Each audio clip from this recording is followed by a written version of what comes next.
പുതച്ചു മൂടി കണ്ണടച്ച് പിടിച്ച് ആമി ആദ്യം കിടന്നു നോക്കി. അപ്പോഴും മിന്നലിൻ്റെ ശബ്ദം കേൾക്കുമ്പോൾ അവൾക്ക് പേടി തോന്നി. അതുകൊണ്ട് ചെവി കൂടി കൈവച്ച് അമർത്തി മൂടിവെച്ച് നോക്കി.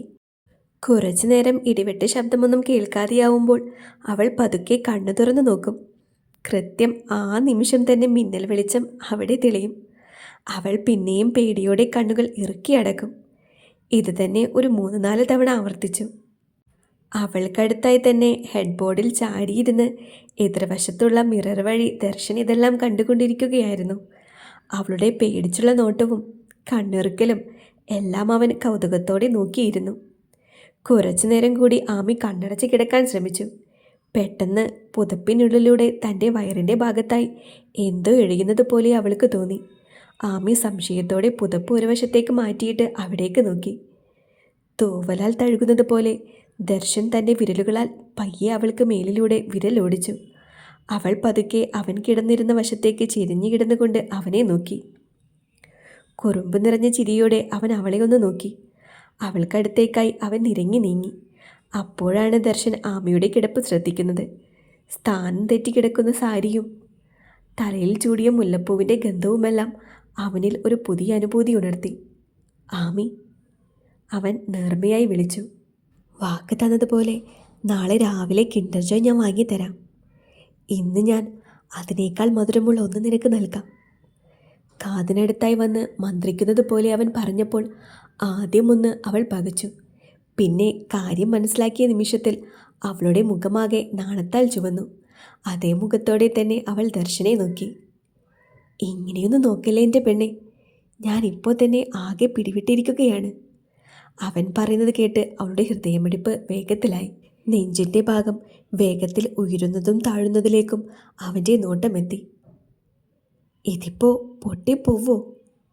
അവളുടെ നെഞ്ചിലേക്കായി തലചെരിച്ച് വെച്ച് ഹൃദയമിടിപ്പ് കേൾക്കുന്നത് പോലെ ശ്രദ്ധിച്ചുകൊണ്ട് ദർശൻ ചോദിച്ചു. അവൻ്റെ ശരീരഭാരം അവിടെ തോന്നിയതും ആമയൊന്ന് വിറച്ചുപോയി. നമുക്ക് കിടക്കാം, വിറച്ചുകൊണ്ട് ആമി പറഞ്ഞു. അങ്ങനെ കിടന്നുകൊണ്ട് തന്നെ അവൻ അവളെ ഒന്ന് നോക്കി. ആമിയെ തളർത്താൻ മാത്രം കെൽപ്പുള്ളതായിരുന്നു ആ നോട്ടം. നോട്ടം താങ്ങാനാവാതെ അവൾ കണ്ണുകൾ അടച്ചു. കിടന്ന കിടപ്പിൽ തന്നെ അല്പം ഉയർന്നു വന്ന ദർശൻ അവളുടെ കഴുത്തിൻ്റെ ഭാഗത്തായി മുഖം ഒളിപ്പിച്ച് മെല്ലെയൊന്ന് അവിടെ നാവിനാൽ തൊട്ടു. ആമി പെട്ടെന്നൊന്ന് നീങ്ങി. അതേ നിമിഷം തന്നെ ദർശൻ അവിടെ പതുക്കെ നുണയാൻ തുടങ്ങി. ബെഡിലായി വെച്ചിരുന്ന ആമിയുടെ വിരലുകൾ ബെഡ്ഷീറ്റിലായി ചുരുട്ടി പിടിച്ചു. അവൻ്റെ പല്ലുകൾ ആഴത്തിൽ പതിയുന്നതനുസരിച്ച് അവൾ പതുക്കെ ബെഡ്ഷീറ്റിൽ നിന്നും പിടുത്തം മാറ്റി. അവളുടെ വിരലുകൾ അവൻ്റെ മുതുകിലൂടെ ഇഴഞ്ഞു വന്ന് മുടിയിലായി കോർത്ത് പിടിച്ചു. ദർശനൊന്ന് ഉയർന്നു പൊങ്ങി. അവൻ്റെ കണ്ണുകൾ അവിടെ മുഖമാകെ അലഞ്ഞു നടന്നു. ഒടുവിൽ തേടിയത് കണ്ടെത്തിയതുപോലെ അതരങ്ങളിൽ വന്ന് നിന്നു. ദർശൻ അവൻ്റെ വിരലാൽ അവിടെ കീഴ്ചുണ്ടിലൊന്ന് മെല്ലെ തടവി. സ്വയം അറിയാതെ ആമി തൻ്റെ കണ്ണുകൾ ഇറുക്കി അടച്ചു. തൻ്റെ അതരങ്ങളാൽ അവൻ അവളുടെ കീഴ്ചുണ്ടിനെ സ്വന്തമാക്കി. വളരെ പതുക്കെ അവൻ അവളുടെ ചുണ്ടുകൾ മാറി മാറി നുണഞ്ഞു. ചുണ്ടിൽ നിന്നും നാവിലേക്ക് അവൻ കടന്നപ്പോൾ ആമി അവൻ്റെ മുടിയിൽ കോർത്ത് പിടിച്ച വിരലുകൾ അല്പം കൂടി മുറുക്കി പിടിച്ചു. ശ്വാസം വിലങ്ങിയപ്പോൾ അവൻ അവളിൽ നിന്നും മുഖമുയർത്തി. കിൻഡർ ജോയേക്കാൾ മധുരമുണ്ടായിരുന്നു പെണ്ണെ, കളിയാകുന്നത് പോലെ അവൻ ചോദിച്ചു. അവൾ മറുപടി പറയാതെ അവൻ കിടന്ന വശത്തേക്ക് അല്പം ചെരിഞ്ഞു. വയറിൻ്റെ ഭാഗം സാരി അല്പം കൂടി നീങ്ങിയതും അവന് ആ ഭാഗമെല്ലാം ശരിക്കും വെളിവായി. അവൻ മെല്ലെ സാരിയുടെ ആ ഭാഗം മുഴുവനായി മാറ്റി. ആമിക്ക് എന്തെങ്കിലും ചെയ്യാൻ കഴിയുന്നതിന് മുൻപ് തന്നെ അവൻ തൻ്റെ വിരലാൽ അവിടെ പൊക്കിൽ ചുഴിയിൽ ചുറ്റുമായി വിരൽ ഓടിച്ചു. തടയാനായി ഉയർത്തിയ ആമിയുടെ കൈകൾ ആ നിമിഷം വിറയലോടെ ബെഡിലേക്ക് തന്നെ വീണു. ദർശൻ അവളുടെ വയറിലേക്ക് മുഖം ചേർത്തു. ദർശേട്ടാ, സ്വയമറിയാതെ വിളിച്ചുകൊണ്ട് ആമി കിടന്ന കിടപ്പിൽ നിന്നും നടുഭാഗം മാത്രം ഉയർത്തി. അതേ വേഗതയിൽ തന്നെ ദർശൻ അവളെ പിന്നെയും ചേർത്ത് കിടത്തി. പതിയെ തന്നിൽ നിന്നും വസ്ത്രങ്ങൾ വേർപ്പെടുന്നത് ആമി അറിഞ്ഞു. അവൻ്റെ ഓരോ നീക്കത്തെയും തടയുവാനായി അവൾ വിഫലമായി ശ്രമിച്ചുവെങ്കിലും ആ ശ്രമങ്ങളെയെല്ലാം അവൻ തൻ്റെ ചുംബനങ്ങളാൽ തടഞ്ഞു. അവളുടെ ഓരോ അണുവും അവൻ്റെ ചുണ്ടിനും നാവിലും അലിഞ്ഞു ചേർന്നു. ഒടുവിൽ ഒരു ചെറു നോവായി അവൻ അവളിലേക്ക് അലിഞ്ഞു ചേർന്നു. അവളിലെ പെണ്ണിനെ പൂർണ്ണതയിൽ എത്തിച്ചുകൊണ്ട് തളർച്ചയോടെ തൻ്റെ ഉമിനീരിനാൽ കുതിർത്ത് അവളുടെ നെഞ്ചിലേക്കായി തല ചായ്ച്ചു. ആദ്യ കാഴ്ചയിൽ തന്നെ മനസ്സാൽ ഒന്നായവർ ആ രാത്രിയിൽ തങ്ങളുടെ ഉടലുകളും പകുത്തു നൽകി. മഴയും കാറ്റും ഇടിമിന്നലുമായി പ്രകൃതിയും ആ ഒത്തുചേരലിൽ പങ്കുചേർന്നു. കുളിച്ചിറങ്ങി ദേവി നേരെ അടുക്കളയിലേക്ക് ചെന്നു. അടുക്കളയിൽ മതിലിൽ തൂക്കിയിട്ടിരിക്കുന്ന ക്ലോക്കിലേക്കാണ് ആദ്യം അവളുടെ കണ്ണുകൾ പോയത്. 7:30 മണി. ഈശ്വരാ, ഉറങ്ങിപ്പോയല്ലോ. ആദ്യത്തെ ദിവസം തന്നെ ലേറ്റായി. ക്ലോക്കിൽ നോക്കി വേവലാതിയോടെ അവൾ ആലോചിച്ചു. ആ, മോള് ഇത്ര നേരത്തെ കുളിയൊക്കെ കഴിഞ്ഞോ? ലതയുടെ ചേച്ചി ചോദിച്ചുകൊണ്ട് സ്ലാബിൻ്റെ വശത്തേക്കൊന്ന് തിരിഞ്ഞു. ഈശ്വരാ, എന്നെ കളിയാക്കിയതാണോ ആൻറ്റി? വിളറിയ ഒരു ചിരി എല്ലാവർക്കും സമ്മാനിച്ചുകൊണ്ട് അവൾ ലതയെ നോക്കി. എന്താ മോളെ, മോളുടെ മുഖം എന്താ വല്ലാതിരിക്കുന്നേ? പരിഭ്രമത്തോടെ നോക്കുന്ന അവളെ കണ്ട് ലത ചോദിച്ചു. അത് ലതാമ്മേ, ഞാൻ അലാറം വെക്കാൻ മറന്നുപോയി. സമയം ഇത്ര ആയതൊന്നും ഞാൻ അറിഞ്ഞില്ല. പറഞ്ഞു വന്നപ്പോഴേക്കും അവളുടെ കണ്ണുകൾ നിറഞ്ഞിരുന്നു. അതിനെന്താ, ഞങ്ങളും ഇപ്പോൾ എഴുന്നേറ്റതേ ഉള്ളൂ. വിച്ചുവിൻ്റെ അച്ഛൻ്റെ സഹോദരി അവൾക്കുള്ള ചായ കപ്പിലേക്ക് പകർന്നെടുക്കുന്നതിനിടെ പറഞ്ഞു. അവരങ്ങനെ പറഞ്ഞെങ്കിലും ദേവിക്ക് അപ്പോഴും ആകെ പരിഭ്രമമായിരുന്നു. ലതയുടെ ചേച്ചി അത് ശ്രദ്ധിച്ചു. അവർ മുന്നിലേക്ക് നടന്നു വന്ന് ദേവിയുടെ കൈപിടിച്ച് ഹാളിലൂടെ വർഷയുടെ മുറിക്കരികിലേക്ക് നടന്നു. മുറിയുടെ മുൻപിൽ എത്തിയതും അവർ വാതിൽ മെല്ലെ തുറന്നു. വർഷയും അവൾക്കൊപ്പം 2 ചേച്ചിമാരും നല്ല ഉറക്കത്തിലായിരുന്നു അവിടെ. ഞങ്ങൾ 3 പേരുടെയും പെൺമക്കളാണ് ആ കിടക്കുന്നത്. നേരം വെളുത്തത് പോലും അറിയാതെ 3ഉം നല്ല ഉറക്കത്തിലാണ്. അവർക്കങ്ങനെ കിടന്നുറങ്ങാമെങ്കിൽ മോൾ ഉറങ്ങിയാൽ എന്താ? അവരെ പോലെ തന്നെയാ മോള് ഞങ്ങൾക്ക്. അവർ ആ വാതിൽ ചേർത്തടച്ച് ദേവിയുമായി തിരികെ അടുക്കളയിലേക്ക് പോന്നു. നോക്ക് മഹിയേട്ടൻ, വിച്ചുവിൻ്റെ വലിയ അങ്കിൾ പറഞ്ഞിരിക്കുന്നത് മോൾക്ക് എന്താ ഇഷ്ടമെന്ന് ചോദിച്ച് രാവിലെ അതെല്ലാം വെച്ചു കൊടുക്കണമെന്നാ. മോൾക്ക് ഇവിടെ ഒരു കുറവും വരുത്തരുതെന്ന് പ്രത്യേകം പറഞ്ഞേൽപ്പിച്ചിട്ടാണ് അദ്ദേഹം പോയത്. എന്നിട്ട് ആ മോള് രാവിലെ തന്നെ കണ്ണു നിറച്ച് അടുക്കളയിൽ നിൽക്കുകയാണെങ്കിൽ അങ്ങേരറിഞ്ഞ ഞങ്ങളെ വെച്ചേക്കില്ല. കൊച്ച് ആ കണ്ണങ്ങ് തുടച്ച് കളഞ്ഞേ. പറയുന്നതിനോടൊപ്പം തന്നെ അവർ അവളുടെ കണ്ണ് തുടച്ച് കൊടുക്കുകയും ചെയ്തു. എന്താ മോളെ ഇത് നിന്റെ വീട് തന്നെയാണ്. ആ തോന്നൽ ആദ്യം നിന്റെ മനസ്സിലുണ്ടാകണം. നീ അവിടെ എങ്ങനെയായിരുന്നോ അതുപോലെ തന്നെ മതി ഇവിടെ. ഒരു മാറ്റവും അമ്മ ആഗ്രഹിക്കുന്നില്ല. ലതയും അവൾക്കടുത്തേക്ക് വന്ന് സമാധാനിപ്പിക്കുന്നത് പോലെ പറഞ്ഞു. പിന്നെ വിച്ചുവിൻ്റെ കാര്യം, അവനീ രാവിലെ എഴുന്നേറ്റ് യോഗ ചെയ്യലൊക്കെയുണ്ട്. മോളത് കാര്യാക്കണ്ട. മോൾ എഴുന്നേൽക്കും പോലെ എഴുന്നേറ്റാൽ മതി. അവനുള്ള ചായയൊക്കെ അവൻ തന്നെയാ ഉണ്ടാക്കി കുടിക്കുന്നത്. അതിപ്പോൾ ഞാനും വർഷയൊക്കെ ഉണ്ടെങ്കിലും ഇല്ലെങ്കിലും അങ്ങനെ തന്നെയാണ്. പിന്നെ മോളായിട്ട് അതിനൊരു മാറ്റം വരുത്തരുതെന്നേ അമ്മയ്ക്ക് പറയാനുള്ളൂ. ലത പറയുന്നത് കേട്ട് ആ അവസ്ഥയിലും ദേവി ചിരിച്ചുപോയി. ചൂടാറുന്നതിന് മുൻപ് മോളി ചായ കുടിക്ക്. വാ, നമുക്ക് ഹാളിലേക്കിരിക്കാം. എല്ലാവരുടെയും സ്നേഹത്തോടെയുള്ള പെരുമാറ്റം കണ്ട് ദേവിയുടെ മനസ്സിൽ അതുവരെ ഉണ്ടായിരുന്ന പേടിയെല്ലാം പെട്ടെന്ന് മാഞ്ഞു. അവളും ഒരു ചിരിയോടുകൂടി അവർക്കൊപ്പം ചായയുമായി ഹാളിലേക്ക് ചെന്നു. 8 മണിയോടുകൂടിയാണ് ആമയും ഉറക്കമുണർന്നത്. കുളിച്ചിറങ്ങാമെന്ന് ആദ്യം ഓർത്തെങ്കിലും അവളുടെ ഡ്രസ്സും മറ്റും അടങ്ങുന്ന ബാഗ് താഴെ ദേവിയുടെ മുറിയിലാണെന്നുള്ള കാര്യം അപ്പോഴാണ് അവൾക്ക് ഓർമ്മ വന്നത്. ബാത്റൂമിൽ കയറി ഒന്ന് ഫ്രഷായി ആമി നേരെ അടുക്കളയിലേക്ക് ചെന്നു. എൻ്റെ ദേവി, എന്തായി കാണുന്നേ? സൂര്യൻ ഉച്ചയിൽ ഉദിച്ചു. അപ്പോഴാണ് വീട്ടിലെ മരുമകൾ എഴുന്നേറ്റ് വരുന്നത്. അതും കുളിക്കാതെ അടുക്കളയിലേക്ക് കയറി വന്നിരിക്കുന്നു. ഒരു പ്രത്യേക താളത്തിലും ഈണത്തിലും കൈകൊണ്ട് അഭിനയിച്ച് കാണിച്ച് മാലതി അത് പറയുന്നത് കേട്ട് രാധികയും ഹരിദാസിൻ്റെ ജ്യേഷ്ഠൻ്റെ ഭാര്യ വിനോദിനിയും ചിരി കടിച്ചു പിടിച്ച് നിന്നു. ആഴ്ചയിലൊരിക്കൽ കുളിക്കുന്ന ആളാണ് ഞാൻ കുളിക്കാത്തതിനെ പറ്റി കളിയാക്കി പറയുന്നത്. എളിയിൽ കൈയും കുത്തി മാലതിയെ കളിയാകുന്നത് പോലെ ആമയും പറഞ്ഞു. ഈ പെണ്ണിനെ നമ്മളെയൊന്നും ഒരു പേടിയും ബഹുമാനവും ഇല്ലാതായി പോയല്ലോ ചേച്ചി. നീ തന്നെയല്ലേ അവളെ വഷളാക്കിയത്. എന്നിട്ട് എന്നോട് പരാതി പറഞ്ഞിട്ട് എന്താ കാര്യം? രാധികയും വിട്ടുകൊടുക്കാൻ ഭാവമില്ലാത്തതുപോലെ പറഞ്ഞു. വാ മോളെ, ചായ കുടിക്കാം. വിനോദിനി ചായ എടുത്ത് നീട്ടി. അമ്മേ, എൻ്റെ ഡ്രസ്സൊക്കെ ദേവിയുടെ മുറിയിലായിരുന്നു. അതാ ഞാൻ കുളിക്കാത്തെ. അതിനെന്താ മോളെ, ഇവിടെ അങ്ങനെയൊന്നുമില്ല. പിന്നെ വിനോദിനിയേട്ടത്തെയും ഏട്ടനും കൂടി കുറച്ചു നേരം കഴിയുമ്പോൾ തന്നെ പോകും.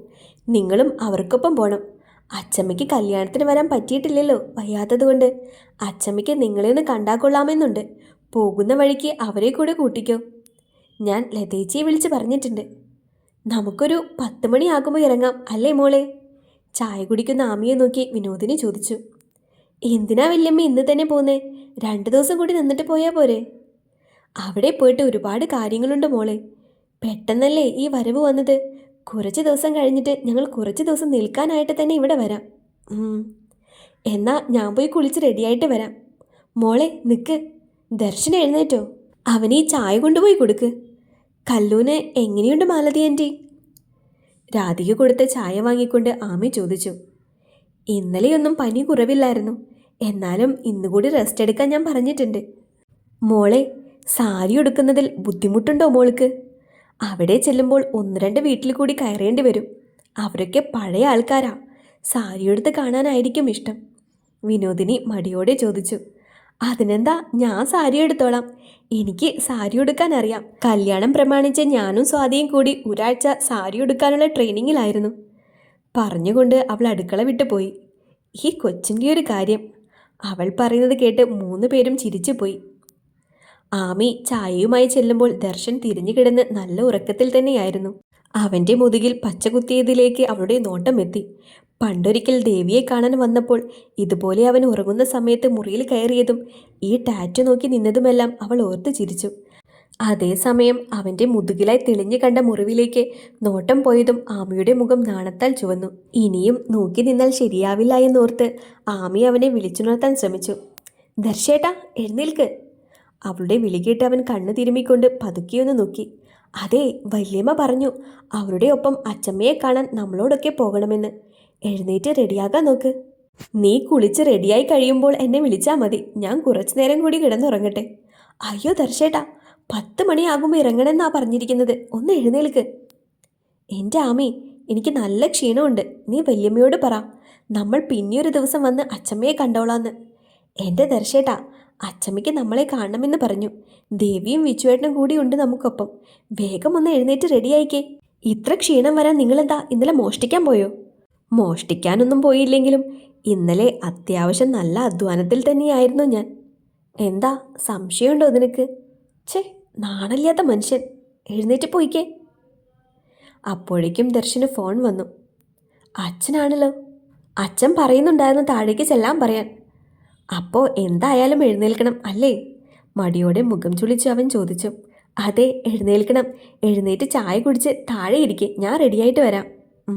അവൻ വേഗം തന്നെ വാഷ്റൂമിൽ കയറി ഫ്രഷായി ചായയുമായി താഴേക്ക് പോയി. ആമി കുളിയൊക്കെ കഴിഞ്ഞ് ബ്ലൗസും പാവാടയും ഒക്കെ ഉടുത്ത് പുറത്തേക്കിറങ്ങി വന്നു. സാരി എടുത്ത് കുത്തി പ്ലീറ്റുകൾ ഓരോന്നായി എടുക്കാൻ തുടങ്ങി. മര്യാദയ്ക്ക് അവരെ ആരെങ്കിലും സഹായത്തിന് വിളിച്ചാൽ മതിയായിരുന്നു. ജാടയിടേണ്ട ഒരു ആവശ്യം ഉണ്ടായിരുന്നില്ല. ഇതിപ്പോൾ ഉടുത്തിട്ട് ശരിയാവുന്നില്ലല്ലോ ദൈവമേ. പിടിച്ചിട്ട് കിട്ടാതായപ്പോൾ മടുപ്പോടെ അവൾ പറഞ്ഞു. കൃത്യം ആ സമയത്ത് തന്നെ ദർശൻ വാതിൽ തുറന്ന് അകത്തേക്ക് കയറി. വാതിൽ തുറന്ന് അവൻ കാണുന്നത് സാരിയുമായി മൽപ്പിടുത്തം നടത്തുന്ന ആമിയാണ്. കുളി കഴിഞ്ഞതിൻ്റെ ഭാഗമായി മുടിയിൽ നിന്നും വെള്ളം ഇറ്റി വീഴുന്നുണ്ടായിരുന്നു. സാരി ഉടുക്കാനായി കർട്ടൻ ഇട്ടിരിക്കുന്നത് കൊണ്ട് കർട്ടൻ്റെ ഇടയിലൂടെ കാണുന്ന സൂര്യവെളിച്ചത്തിൽ അവൾ കൂടുതൽ സുന്ദരിയായതുപോലെ അവന് തോന്നി. അടച്ച വാതിൽ കുറ്റിയിട്ട് കൈ രണ്ടും പിടിച്ച് കെട്ടിവെച്ചുകൊണ്ട് അവൻ വല്ലാത്ത ഭാവത്തിൽ അവളെയൊന്ന് നോക്കി. ഈശ്വര, വാതിൽ കുറ്റിയിടാതെയാണോ ഞാൻ ഈ സാഹസത്തിന് മുതിർന്നത്? ആ നോട്ടവും അത്ര പന്തിയല്ലല്ലോ. അവൾ പിറുപിറുക്കുന്നതെല്ലാം കേൾക്കുന്നുണ്ടായിരുന്നുവെങ്കിലും അതൊന്നും ശ്രദ്ധിക്കാത്തതുപോലെ അവൻ മുന്നിലേക്ക് വന്നു. അവൻ വരുന്നതിനനുസരിച്ച് അവൾ പിന്നിലേക്ക് നടന്നു. ദർശേട്ടാ, പോകാനുള്ള സമയമായി. ചുമ്മാ പണിയുണ്ടാക്കി തരല്ലേ. നടക്കുന്നതിനോടൊപ്പം അവൾ അവനെ പിന്തിരിപ്പിക്കാനും ശ്രമിച്ചു. അതൊക്കെ ഈ നിൽപ്പ് നിൽക്കുന്നതിന് മുൻപ് ആലോചിക്കണമായിരുന്നു. വൈകിയതിനുള്ള കാരണം ഞാൻ പറഞ്ഞോളാം. പറയുന്നതിനോടൊപ്പം തന്നെ മതിലിലായി ചെന്ന് ഇടിക്കാൻ പോയവളെ പിന്നിൽ കൈവച്ച് താങ്ങി അവൻ മതിലിനോട് ചേർത്ത് നിർത്തി. മോശമല്ലേ ദർശേട്ടാ, പോയി റെഡിയായിട്ട് വാ. ഞാനും വേഗം റെഡിയാവാം. എന്ത് മോശം? ഇതെൻ്റെ മുറി. ഈ നിൽക്കുന്നത് എൻ്റെ ഭാര്യ. ഒരു മോശവുമില്ല. പറഞ്ഞുകൊണ്ട് ഇടുപ്പിലൂടെ ചുറ്റിപ്പിടിച്ച് അവനവളെ തന്നിലേക്ക് ചേർത്തു. ആ ചെഞ്ചുണ്ടുകളെ നുണഞ്ഞു തുടങ്ങിയപ്പോൾ ആദ്യം എതിർപ്പ് പ്രകടിപ്പിച്ചുവെങ്കിലും പിന്നീട് അവളും അതിൽ അലിഞ്ഞു ചേർന്നു. വീണ്ടും ഒരു സംഗമത്തിനു കൂടി ആ മുറി സാക്ഷിയായി. 4 പേരും അച്ചമ്മയെ കണ്ട് അന്ന് രാത്രി തന്നെ മടങ്ങി വന്നു. പിറ്റേ ദിവസം തന്നെ അവർക്കൊരു യാത്രയ്ക്കുള്ള ഒരുക്കങ്ങളെല്ലാം ഹരിദാസ് ചെയ്തു വെച്ചിട്ടുണ്ടായിരുന്നു. അവർക്കൊപ്പം നിഖിലിനെയും കാർത്തുവിനെയും കൂടി അവർ പറഞ്ഞു വിട്ടു. 2 മാസത്തേക്ക് എല്ലാ തിരക്കുകളും മറന്നുകൊണ്ട് ഒരു നല്ല ഹണിമൂൺ ട്രിപ്പായിരുന്നു ഹരിദാസ് അവർക്കൊരുക്കിയത്. അവർ പോയതിനു ശേഷമാണ് ഹരിദാസ് ബാക്കിയുള്ളവരോട് രാമചന്ദ്രനും അംബിക്കും നീയയ്ക്കും സംഭവിച്ച ആക്സിഡൻറ്റിനെ കുറിച്ച് പറഞ്ഞത്. ആമിയെ അറിയിക്കണമെന്ന് ആഗ്രഹമുണ്ടായിരുന്നുവെങ്കിലും സുധ അത് പാടെ എതിർത്തു. ദ്രോഹിക്കാൻ പറ്റാവുന്നതിൻ്റെ പരമാവധി ആമിയെ ദ്രോഹിച്ചവരാണ്. അപ്പോൾ അവൾ ഇത്രയും സന്തോഷിച്ചു നിൽക്കുന്ന ഈ നിമിഷത്തിൽ അവരെക്കുറിച്ച് പറഞ്ഞ് സന്തോഷം തല്ലിക്കെടുത്തേണ്ടെന്ന് അവർ നിർബന്ധമായും പറഞ്ഞു. സുധയ്ക്ക് ആശുപത്രിയിൽ സഹായിക്കാനായി ഡാനിയും ഹരിദാസും കൂടെയുണ്ടായിരുന്നു. രാധികയും ലതയും കൂടി ഒരു ദിവസം വന്ന ഹോസ്പിറ്റലിൽ അവരെ കണ്ടിട്ട് പോയി. ജീവിതത്തിലെ ഏറ്റവും സന്തോഷകരമായ നിമിഷങ്ങളിലൂടെ കടന്നു പോകുകയായിരുന്നു അവർ 6 പേരും. ഇതുവരെ അനുഭവിച്ച സങ്കടക്കടലെല്ലാം താണ്ടി ഇപ്പോൾ സന്തോഷത്തിൻ്റെ നാളുകൾ വന്നു ചേർന്നു എന്ന് അവർക്ക് മനസ്സിലായി. നാട്ടിലെ കാര്യങ്ങളൊന്നും അവരെ അറിയിക്കാതിരിക്കാൻ എല്ലാവരും പ്രത്യേകം ശ്രദ്ധിച്ചിരുന്നു.